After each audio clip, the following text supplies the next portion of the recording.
Olá, estudante! Bem-vindo a mais uma aula aqui no Se Liga na Educação. Eu sou Ziza, sua professora de Geografia. Abra o seu caderno e vamos acompanhar mais uma aula. Para o sexto ano, nós vamos falar sobre a evolução das paisagens, baseada na habilidade identificar e analisar as características das paisagens transformadas pelo trabalho humano a partir do desenvolvimento da agropecuária e do processo de industrialização. Então, chamando atenção principalmente para o fato da transformação dessas paisagens. E esse ser humano, quem faz esse trabalho pelo seu desenvolvimento, tanto da agropecuária quanto da industrialização. E uma coisa muito importante para a gente começar, lembrar sobre a paisagem. A paisagem é um conceito muito importante para a geografia e nós entendermos como um conjunto de elementos que nós encontramos no espaço visualmente, que tem uma sobreposição de camadas. Os fatores naturais, ambientais, os fatores históricos, culturais, a alteração dessa paisagem produzida pelo homem.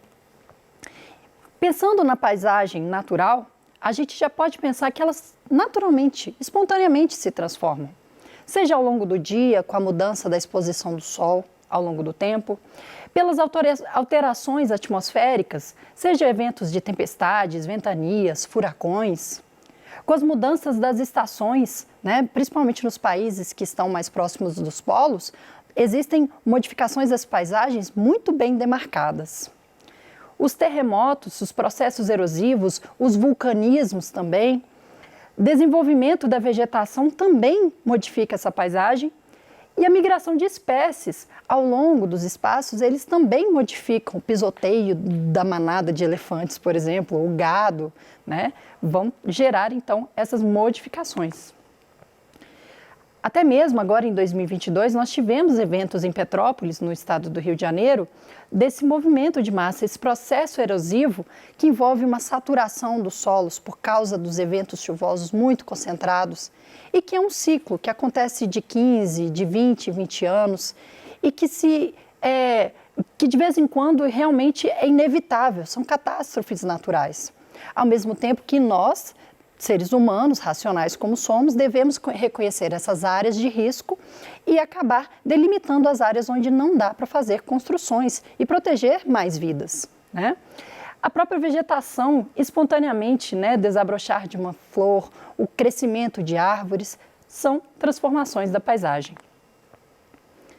Agora, pensando essa paisagem, vamos pensar que nós, seres humanos, também ocupamos esse espaço. Então, primeiro exercício com o seu caderno. Escreva uma lista de elementos e condições que você pensa que sejam favoráveis para a sua saúde, conforto e bem-estar. Tudo bem, você tem tempo.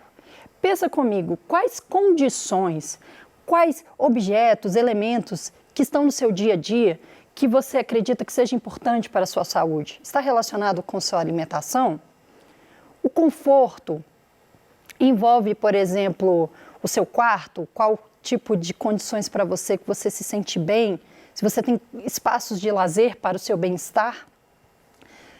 Então, ao anotar essas questões, você percebe então que existem, nós seres humanos temos necessidade de uma nutrição saudável, nós temos necessidades de encontrar condições para que a gente possa viver melhor, com mais conforto, E uma outra atividade agora para você. De que maneira você transforma as paisagens para a obtenção do seu alimento, utensílios que você utiliza e a construção de abrigo? Será que você faz alguma dessas coisas? Às vezes você pode ter um galinheiro e aí você retira na granja os seus ovos, ou alguém da sua família pega o galinheiro e aí faz uma galinhada, Ou você também tem uma horta e você produziu todos esses alimentos que você tem frequência, mas de maneira geral, nós diretamente não estamos transformando essa paisagem, mas a gente vai pensar mais um pouquinho sobre isso. Desde o Paleolítico, os primeiros Homo sapiens, nós estávamos sempre pegando os elementos da natureza e nos adaptando. A pedra lascada foram os primeiros instrumentos para corte, para preparar alimento. Depois vai descobrir o fogo, vai inventar a roda para aumentar os deslocamentos. E até mesmo o ser humano, primeiro, ele era nômade.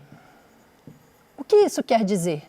Quer dizer que, à medida que os recursos acabavam, seja alimento, seja onde a sua moradia que eles tinham, elas não eram tão seguras, eles não permaneciam por muito tempo ali.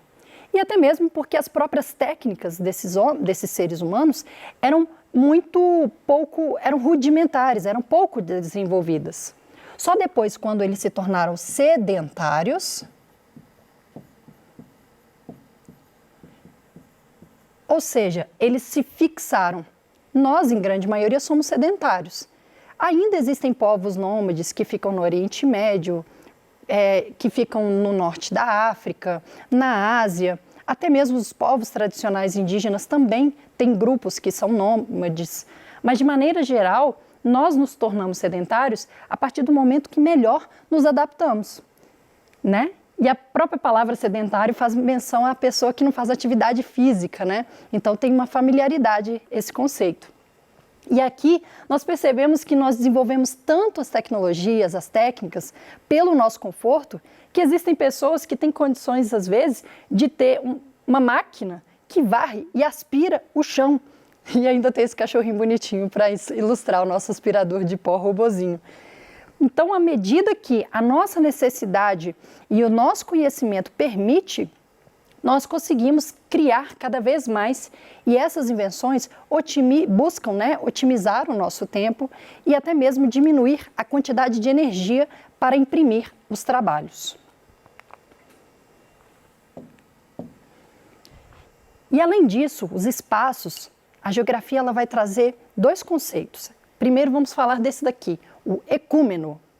São os espaços favoráveis para a adaptação e ocupação humana. Então, exemplos de ecúmenos normalmente estão próximos de corpos d'água, os rios, né? A gente, para viver, precisamos de água. Fontes de alimentos, com temperaturas médias agradáveis. Então, os ecúmenos tendem a ser espaços que, ao longo da história, nós vemos condições mais favoráveis para mais povoamento, mais concentração de pessoas. Por outro lado, o outro conceito, anecúmeno, são os espaços pouco povoados pelos grupos humanos. Por exemplo, as zonas polares, as áreas desérticas, né, quando tem menos precipitação, menos chuva, tem menos disponibilidade de corpos d'água. Então é mais difícil ter mais gente lá também. Poucos recursos de vida, áreas de difícil acesso, áreas montanhosas, de vegetação densa. Mas como já mencionamos, nós não somos seres que desenvolvemos técnicas, já estamos adaptando muito bem nos desertos. Nós temos grandes referências de cidades moderníssimas em grandes desertos. Em Catar, em Dubai, na Arábia Saudita. Por quê? A técnica consegue irrigar grandes áreas, produzindo alimentos e criando cidades em lugares que teoricamente seriam anecúmenos. As zonas polares já temos tecnologias de adaptação para o corpo, para o homem conseguir alcançar grandes picos em altas montanhas, conseguir fazer explorações na Antártida, no Ártico, entre outras tecnologias. Aqui também vamos ter esse resumo, então. As primeiras sociedades ocuparam e transformaram as paisagens visando a adaptação ao meio, pela obtenção de recursos naturais, tais como a madeira, frutos, animais, minerais. Além de alimentos, criações de abrigos, ferramentas, utensílios, materiais de caça, produção de artesanatos. Isso sempre foi uma questão das primeiras civilizações. Mas hoje em dia, os espaços inóspitos estão cada vez mais escassos. As nossas populações já passaram de mais de 7 bilhões de habitantes nesse planeta Terra. Então, é o desenvolvimento técnico e científico que permitem melhores adaptações. E com isso também melhores formas de deslocamento e comunicação. Então, a partir disso, a nossa economia se torna mais diversificada. As pessoas, elas conseguem trocar as suas experiências e, a partir disso, tentar otimizar a forma de produzir o espaço juntos, trocando essas experiências. A própria ciência é uma das formas de otimizar essa maneira de pensar, a filosofia, a biologia, o desenvolvimento de entender cientificamente uma coisa para a gente, com a natureza, aprender e também reproduzir novas ideias. E pensando dessa forma, nós demarcamos dois tipos de paisagem: as paisagens naturais e as paisagens humanizadas ou culturais. As paisagens naturais, elas normalmente, quando nós temos essas áreas preservadas, visam a preservação da biodiversidade por melhor qualidade do ar, das águas, dos solos, sendo refúgio de mais seres vivos, buscando esse equilíbrio ecológico. Então, ao mesmo tempo que a gente está nessa competição por mais espaços, por mais numerosos que sejamos, precisamos pensar nessas questões. Lembra que lá atrás falamos sobre o que é necessário para nosso bem-estar? Isso daqui também é muito importante. A gente lembrar que não somos os únicos seres vivos desse planeta e que precisamos desse equilíbrio para a nossa qualidade coletiva. E essas paisagens humanizadas ou culturais, nós damos exemplos de duas: as rurais e as urbanas. E hoje nós vamos aprofundar nas paisagens rurais. As paisagens rurais, a gente tem que lembrar de uma coisa: elas não são paisagens naturais. Até mesmo quando eu faço atividade com os alunos em sala, a gente pode pegar imagens de revistas, imagens da internet e pedir para separar o que é paisagem rural, o que é paisagem urbana, o que é paisagem cultural histórica. E muitos acabam se confundindo com o que pode ser a paisagem rural, porque a gente, pelo fato de não ver grandes construções, acaba se confundindo a paisagem rural com a paisagem natural. Mas o fato é que as paisagens rurais, o homem introduz espécies que não se originaram espontaneamente ali. Então pensemos no caso da retirada da vegetação nativa. Para uma grande extensão de um plantio, acaba que a vegetação nativa é retirada. Não é a condição ideal, mas ao longo da maneira como as sociedades desenvolveram, muitas vezes elas pensaram dessa forma. E existem outras formas para a gente pensar também, que não necessariamente precisa desmatar tanto. O corte de morros produzidos tanto pela mineração, também como a ampliação de áreas de pastagem, também é uma transformação dessa paisagem natural. A introdução do capim, entre outras espécies vegetais. Então aqui nós temos uma espécie de capim que é a famosa braquiária, que engorda melhor o gado, que ela se adapta a diferentes condições de solo, que ela foi produzida artificialmente a partir da seleção de sementes para uma atividade da pecuária. E aqui nós temos o eucalipto, que está presente muito nas paisagens de Minas Gerais, além de outros estados do Brasil. Mas repara se você vê ao longo das estradas aqui em Minas Gerais. A gente vê o eucalipto enfileiradinho. Tem gente que pensa, que coisa maravilhosa, paisagem bonita. É uma paisagem realmente interessante esteticamente, mas ao mesmo tempo o eucalipto, ele não é daqui do Brasil.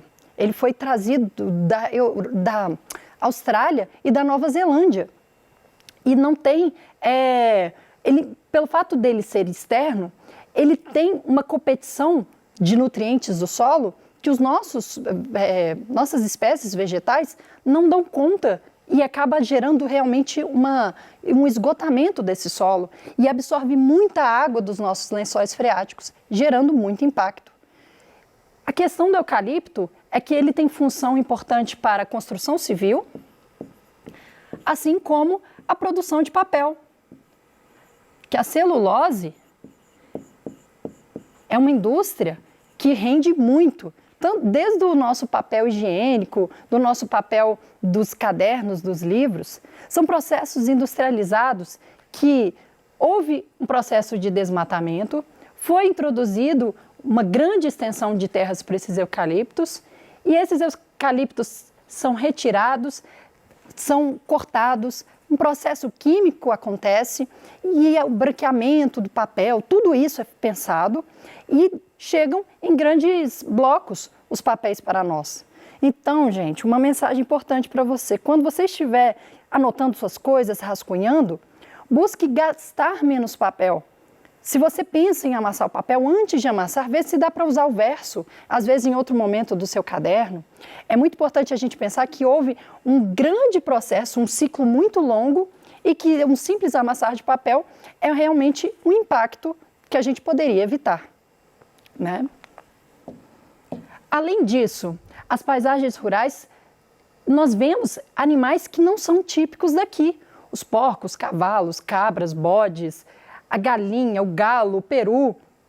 Esses animais, eles vieram da Ásia, vieram da África, vieram da Europa, chegaram aqui, são nossos alimentos que estão no nosso cardápio normalmente, mas que eles também não são, naturalmente, eles foram domesticados.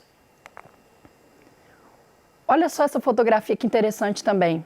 Estamos falando desse alimento aqui, que é o milho, um alimento americano, e que, como você pode ver, tem diversas cores. Isso daqui não é corante que fez, não, é natural. Existe milho que é azul, que é vermelho, que é rosa, que tem um diferente tom de amarelo. E por causa de uma questão de prioridade do mercado de consumo, fizeram adaptação e priorizaram da seleção das sementes desse milho aqui, principalmente. E é uma diversidade nutricional muito maior se a gente também permite que existam outros tipos. Isso acontece com arroz. O arroz integral mesmo, ele tem muito mais propriedades nutritivas do que simplesmente o arroz branco.